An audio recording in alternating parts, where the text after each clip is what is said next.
yung mga loyal supporters versus mga bashers.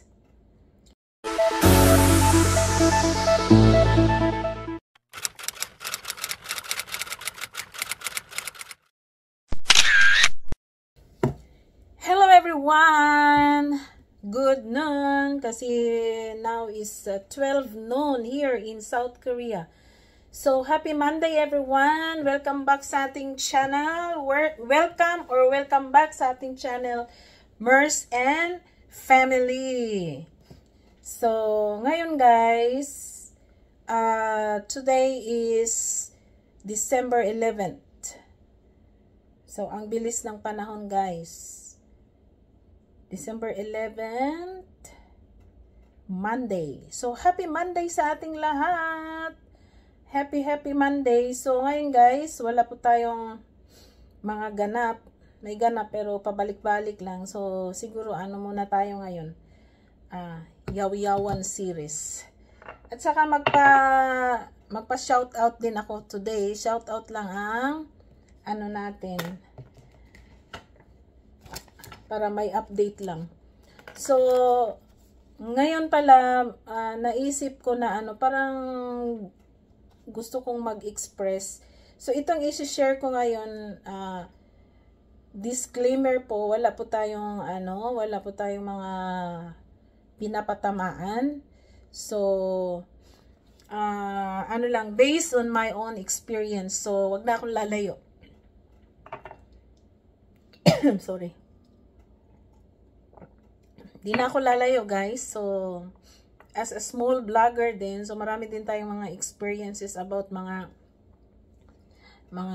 nagbabash, mga nagko-comment sa ating comment section, mga ganon. So, magsishare tayo ngayon. So, ang aking ngayon ay yung mga loyal supporters versus mga bashers.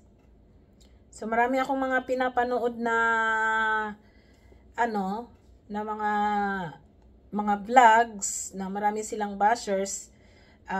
Sa akin, wala pa namang bashers talaga kasi maliit lang naman ang viewers ko. Kukunti lang ang viewers ko at saka hindi naman tayo sikat. So, sabi nila, pag marami na daw bashers, ibig sabihin, sikat ka na. Maraming nakakapansin sa'yo. So, ito ngayon, so, minsan kasi, pag tayo ay nagpa-follow, tapos, loyal supporter tayo sa mga pina-follow natin, sinusubaybayan natin yung talagang life nila from the very beginning up to this now. So, kumbaga, para sa atin, parang naging close na tayo sa kanila, pero yet sila, hindi nila tayo kilala. Diba ganon? So, ako, ang masishare ko sa aking ako ay ibang klase din ako pag ako nagfa-follow. Pag nagustuhan ko, kahit hindi naman interesting yung mga vlogs nila, hindi naman talaga yung vlogs nila yung yung kumbaga kung interesting ba o hindi ba, kaya ako nagfa-follow. Ang sinusubaybayan ko sa kanila, kung hindi yung yung life ba, yung everyday, daily routine nila, mga updates nila. Kasi pag yung mga pina-follow natin, pag hindi na din nag-upload, parang nami-miss din natin, di ba? Pag tayo ay isang loyal supporter, ganon.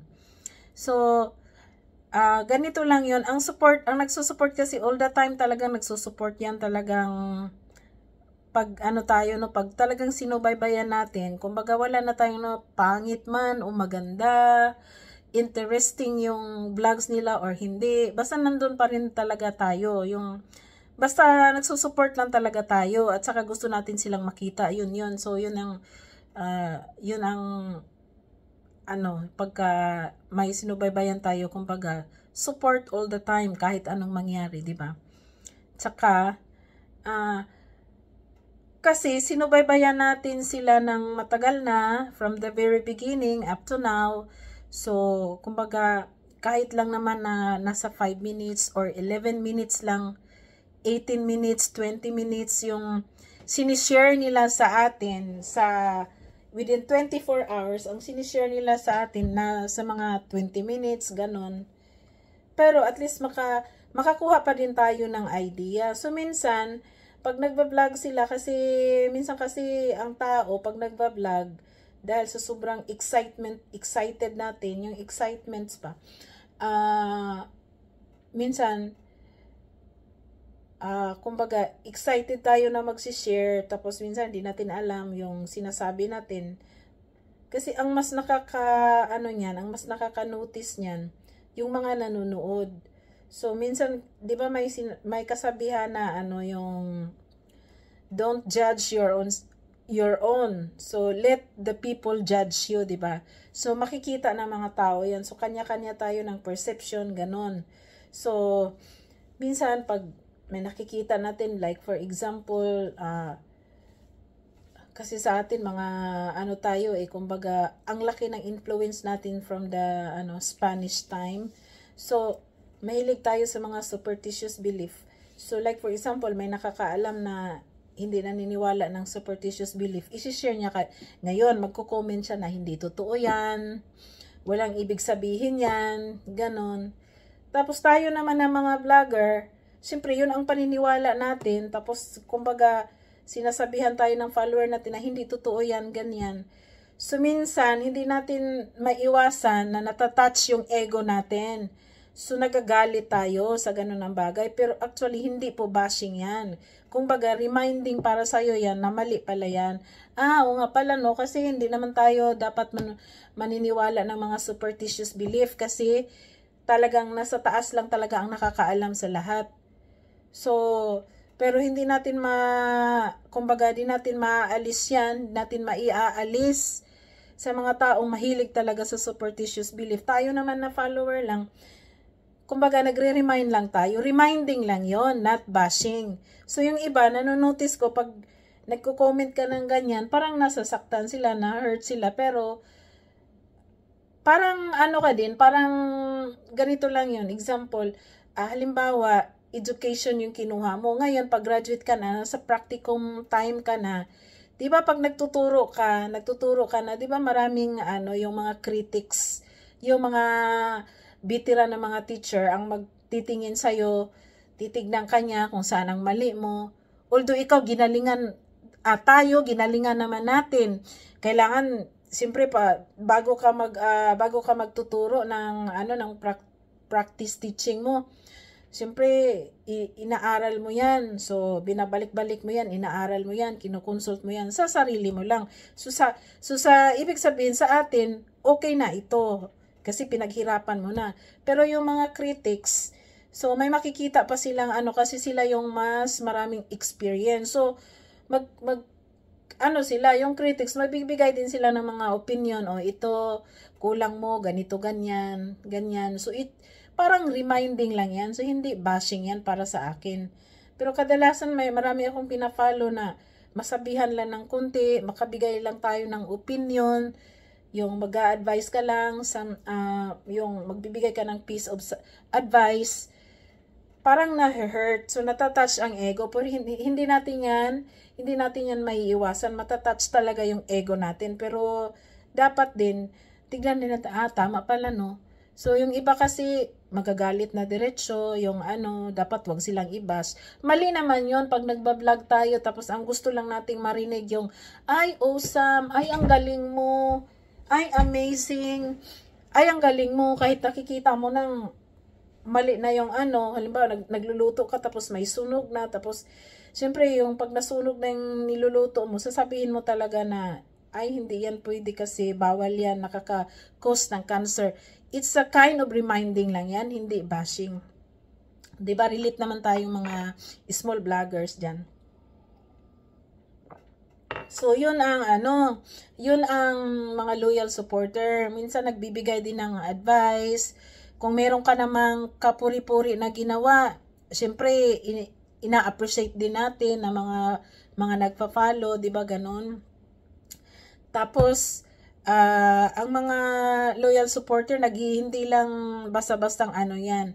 Nag-i-invest po talaga ng time. Kahit gaano ka busy pa man yan, basta nag-i-invest ng time. Yung iba naglalaba para makapanood lang ng ng pina-follow nila, naghahanap talaga ng paraan. So, ano yan, yun ang tinatawag na investing time. Nag-i-invest ng time doon sa mga pina-follow nila. So, doon naman sa akala natin, binabash tayo, pwede namang sagutin natin in a nice way. Yung parang wag tayong mang-away, yung ganun. Kasi, in the first place, yung mga nanonood sa atin lahat, yun ang nakakatulong ng revenue natin. Sila ang nakakatulong. Kasi kung wala naman tayong followers, syempre hindi rin tayo makakapag-vlog, no? So, yun lang ang mai-share ko na yung mga ako as nagpa-follow, parang iniisip ko na din na family, ganun.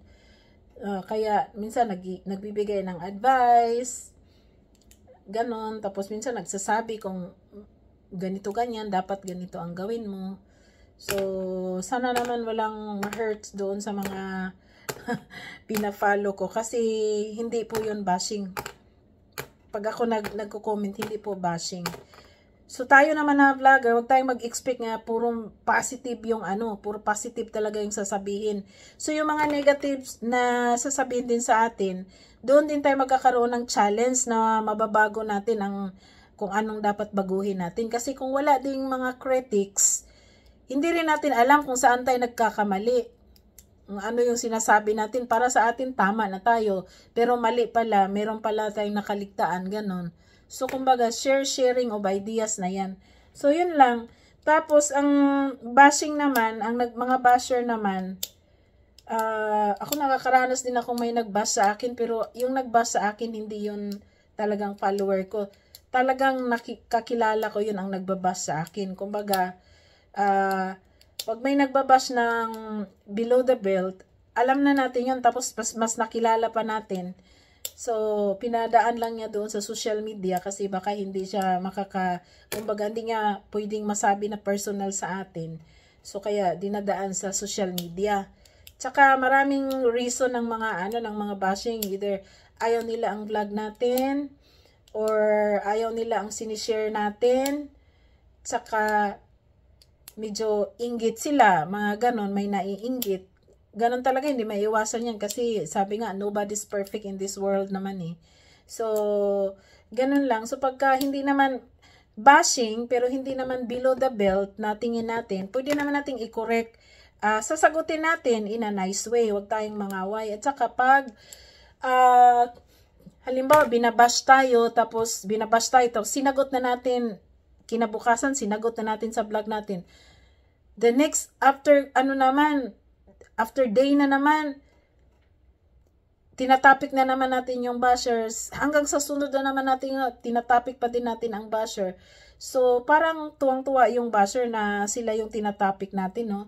So, pwede na lang natin sagutin yung mga bashers once in a while or twice nating sasagutin. Tapos pag may pwedeng didma na lang. Kasi ang mangyayari, pag binabalik-balik natin yung nagbabash sa atin, lagi nating nire-remind yung nagbabash sa atin, parang maging negative na din parang ang maging outcome, negative na din. Parang tayo mismo, naging negative na din tayo. So, wag na lang tayong magpapadala dyan sa yung basher. So, isang beses, dalawang beses, pwede namang sagutin na ganun. Pero, wag yung every vlog, sasagutin natin na yung mga basher, ganyan-ganyan. So, another vlog na naman, nandoon pa rin sila. So, parang namimihasa yung mga basher.